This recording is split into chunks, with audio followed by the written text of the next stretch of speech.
और उस नरक में पड़े रहने के लिए हम जन्मों जन्मों के लिए तैयार हैं। जो नरक हमें श्री कृष्ण के पास भेजता है, उनके चरणों में रखता है।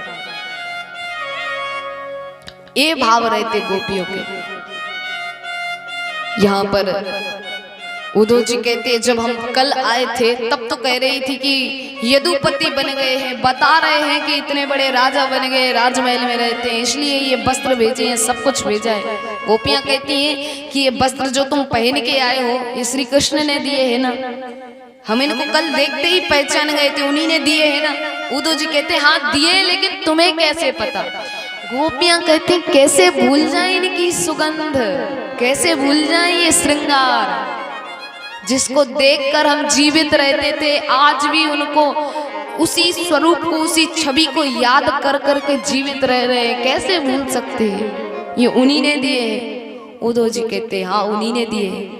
गोपियां कहती हैं हमें बता रहे हैं कि यदुपति बन गए हैं, राजा बन गए हैं, और ये पत्र भी उन्होंने यशोदा मैया नंद बाबा के लिए भेजा है। यहाँ पर उद्धव जी कहते हैं अभी तो कह रही थी कि हम ठोकर मारते हैं ऐसे स्वर्ग को, नरक में पड़े रहने को तैयार है, अभी बोल रही यदुपति बन गए, उन्हीं की बुराई कर रही है।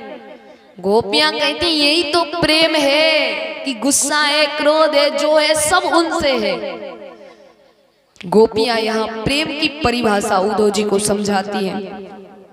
उद्धव जी जब ऐसी बातें सुनते हैं उनके बारे में, यहाँ पर गोपियों की और उद्धव जी की बहुत चर्चा होती है, तब उद्धव जी उनकी बातें सुनते सुनते रोने लगते हैं। वहां पर जाते हैं, कन्हैया को मना रहे थे कि तुम तो दूर हो इन सब चीजों से, तुम क्यों रो रहे, लेकिन यहाँ पर उद्धव जी स्वयं रो रहे हैं।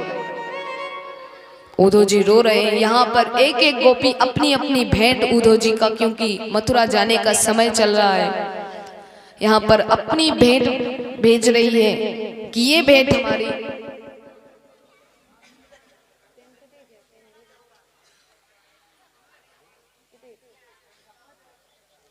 यहाँ पर वो जाने लगते हैं क्योंकि उनका मथुरा जाने का समय रहता है, तो यहाँ पर वो भेजते हैं, अपनी अपनी भेंट भेज रहे हैं। कोई ठाकुर जी के लिए माखन रखती हैं, कोई उनके लिए पीताम्बर रखती हैं, कोई मोर पंख लगती हैं कि ये उनके लिए लगाने के लिए दे देना। यहाँ राधा जी अपनी भेंट देती हैं।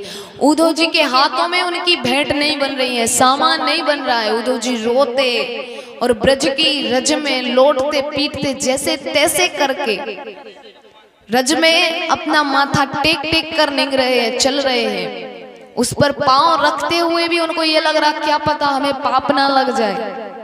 यहाँ पर इतने प्रेमी रहते हैं। उद्धव जी को यहाँ पर प्रेम तत्व के बारे में क्योंकि ज्ञान हो चुका था, यहाँ ठाकुर जी के पास जाते हैं, और ठाकुर जी के पास जाते ही पहले तो प्रणाम करते थे, लेकिन आज यहाँ पर महल में प्रवेश करते ही ठाकुर जी से कहते हैं दयालु, कृपालु, कृपा के सिंधु, दया के सागर, ये मनगढ़ंत नाम तुमने खुद रखे हैं, किसी और ने नहीं दिए तुम्हारे लिए ये नाम तुमने खुद अपने मन से रखे हैं कि हमसे ये बोलना।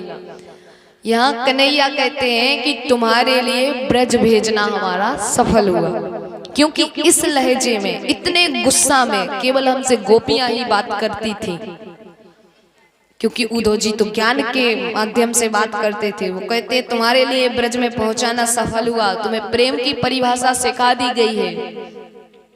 वो कहते हैं तुम्हें वहां भेजना सफल है। यहाँ उद्धव जी आते भगवान से कहते हैं भगवान आप कहाँ बैठे हैं स्वार्थियों के बीच में, वहां आपसे कितना प्रेम करने वाले लोग हैं, आप वहां क्यों नहीं चले जाते। भगवान कहते हम वहां नहीं जा सकते, क्योंकि यहाँ पर कंस के जो ससुर थे जरासंध, वो मथुरा पर बार बार आक्रमण करते हैं। तो यहाँ भगवान कहते हैं कि वो बार बार आक्रमण जब करते हैं तो यहाँ पर हमारे पास सेना है, उसके द्वारा हम युद्ध करते हैं, जीत जाते हैं। ब्रज में ऐसी सेना नहीं है। ब्रज में अगर वो एक बार भी आक्रमण कर दे तो पूरा ब्रज समाप्त हो सकता है। तो बोले उनको इधर लेकर आ जाइए। बोले वो भी नहीं कर सकते। बोले क्यों नहीं कर सकते। बोले यहाँ पर मैं एक राजा हूँ, मुझे यहाँ राजपाट संभालना पड़ता है, राजनीति करनी पड़ती है, राजकुमार हूँ। वो देखेंगे कि मेरा कन्हैया कितना बदल गया है। वहां पर मैंने माखन चुराया है, केवल प्रेम किया है, यहाँ मैं सब काम करता हूँ। वो देखेंगे, उनके लिए बड़ी कष्ट होंगे कि मेरा कृष्ण कैसा था, यहाँ आके कैसा हो गया है। उनका प्रेम घटेगा, उनको भी नहीं ला सकते, बोले जा भी नहीं सकते, उनको लेकर भी नहीं आ सकते।